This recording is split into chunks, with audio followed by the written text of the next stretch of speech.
ನಮಸ್ಕಾರ ಸ್ನೇಹಿತರೆ, ಭಕ್ತಿಸಾರ ಚಾನಲ್ಗೆ ಸ್ವಾಗತ.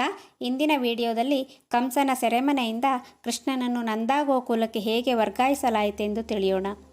ಕೃಷ್ಣನು ಜನಿಸುವ ಮೊದಲೇ ಭಗವಾನ್ ಮಹಾವಿಷ್ಣು ವಸುದೇವ ದೇವಕಿಗೆ 8ನೇ ಮಗುವಾಗಿ ತಾನು ಹುಟ್ಟಿ ಬರುವುದಾಗಿ, ಮಗು ಹುಟ್ಟಿದ ತಕ್ಷಣ ಆ ಮಗುವನ್ನು ನಂದಗೋಕುಲಕ್ಕೆ ವರ್ಗಾಯಿಸಬೇಕೆಂದು ಮೊದಲೇ ತಿಳಿಸಿದ್ದನು.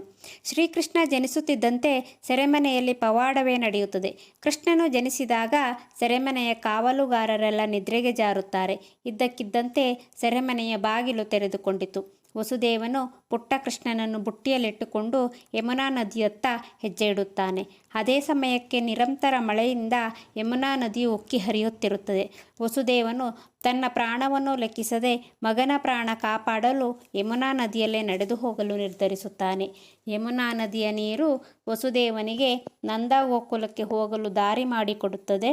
ಹಾಗೆ ಆದಿಶೇಷನು ಕೂಡ ಸಹಾಯ ಮಾಡುತ್ತಾನೆ.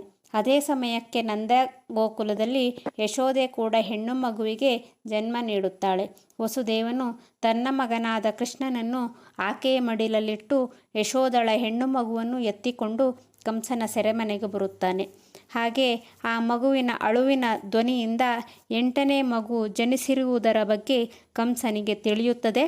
ಕಂಸನು ಆ ಮಗುವನ್ನು ಕೂಡ ಸಾಯಿಸಲು ಮುಂದಾದಾಗ ಆ ಹೆಣ್ಣು ಮಗು ಆಕಾಶಕ್ಕೆ ಹಾರಿ ದುರ್ಗಾದೇವಿಯ ರೂಪವನ್ನು ತಾಳಿತು.